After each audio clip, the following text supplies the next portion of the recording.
All right, welcome back everybody to Form Check Friday. That's right, we're doing this thing a little more often right now.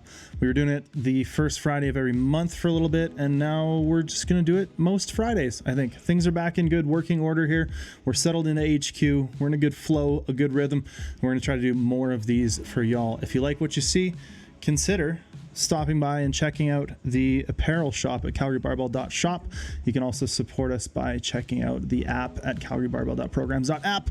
Now, without any further ado, we're going to dive in. Now, what we do on this this series is we take a look at your submitted videos that you send in. And if you're interested in sending a video in, you should go ahead to our website, calgarybarbell.com, and there's a link on there you can use to submit your videos and have me take a look at them.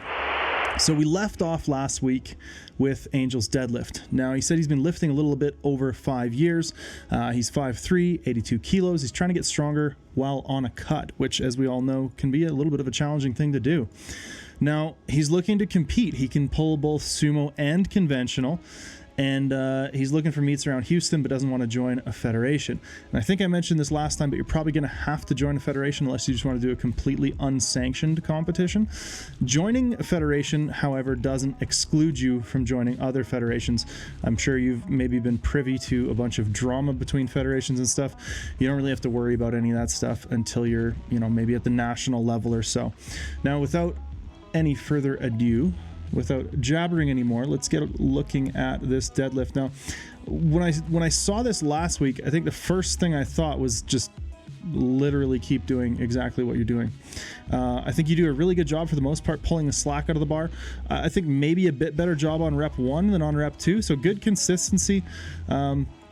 The one thing I'm gonna nitpick slightly here is that I want you to really fully extend, really finish your lockouts and get a good hold in at the top. It's really good practice. I think it's something a lot of people overlook, and that is just fully locking out your deadlifts, holding it for a quick second.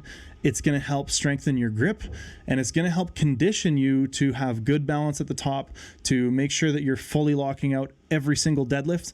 But honestly, other than that, if you can be maybe a tiny bit more patient consistently off the floor like you are on that first rep, you're in a great place with these, Angel. I think your deadlifts look fantastic, and I don't really think there's a whole lot for you to have to fix on these. Now, moving into the next one here, we've got Yaron doing some bench press. Now, Yaron's doing 122 kilos for 6 reps. He called this a 9.5 RPE, and he says he is looking to compete. Now, Yaron is a pretty young guy. He's 15 years old, 82 kilos body weight. I love seeing how many people we have of that kind of age getting into lifting, starting to be interested in powerlifting, and sending their videos into the channel. So that's always awesome to see. Now, a couple things I'm going to point out here, Yaron. Number one, I think you do a really good job getting set up. I think that out of the rack, we lose a fair bit of that setup though, right? So you do all of this work for this first, 10 seconds is just you trying to get your back tight, trying to get your leg drive going, which is great. We want all that happening. That's wonderful. But watch what happens here, right here in the shoulders. As you unrack, you completely lose all that shoulder tension, right? The shoulders pop forward, they pop up, so they're just out of position, right? Now, if we're going to take all that time to set the back and keep that chest up nice and high, we really want to maintain that when we unrack the bar. So my first tip for you is when you unrack the bar, think about it as a tricep extension. Think about unracking with just your triceps. Do not let those shoulders move. We really want to keep those locked into position if we want to take advantage of the leverage of the position, of the tightness, that back tightening, sort of maneuvers that you were doing before you unracked, if you want to take advantage of all that. First rep here, a little quick on the pause. I think, again, if we're looking to compete, one of the things we're going to need to do is be good and be very comfortable with pausing. Again, second rep, pretty short on the pause. The other thing I'm seeing here is that out of the touch, there's leg drive, but the bar doesn't quite move with the leg drive. So there's a loss of power between this leg drive and actually getting the bar to go, which tells me that, again, probably the upper back I'm looking at for this fault. So when you drive your legs like this and the bar doesn't get that transfer, doesn't get that jolt, what's happening is we're kind of soaking up the power of that leg drive because the upper back isn't as tight as it should and could be. So really across the board, I think here, Yarn, just getting your upper back tighter, holding that upper back way tighter on the unrack, definitely working on the pauses, trying to make sure that we are dead stop on the chest, pressing from dead stop every single time. Most of these are pretty touch and go. And if you're going to be training for powerlifting, pauses, pauses, pauses. And, you know, beyond that, just maintain the upper back position. And I think that'll go a heck of a long ways for you, Yarn. So good luck with that. We now have Dom doing some squats. These are pause squats.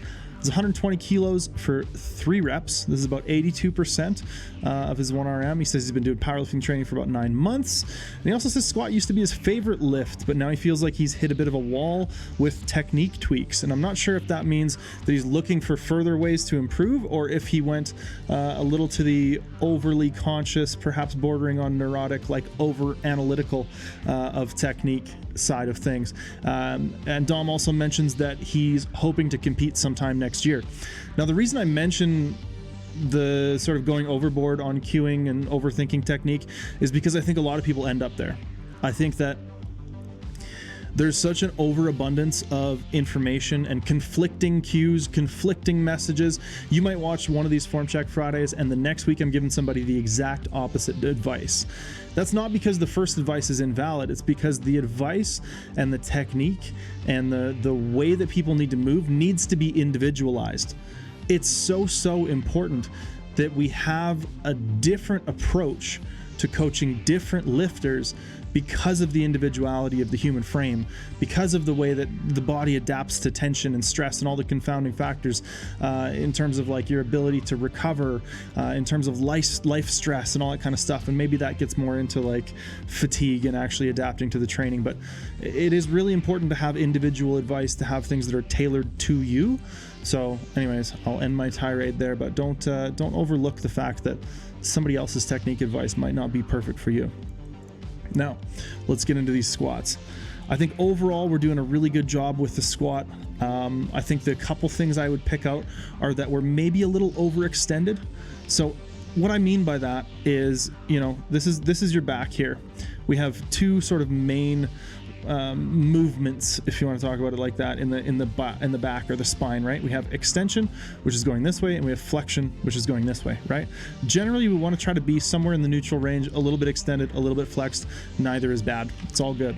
But what we're seeing here is as you initiate the squat, you see instead of the whole torso leaning, what happens is we get this sort of just kicking back of the hips.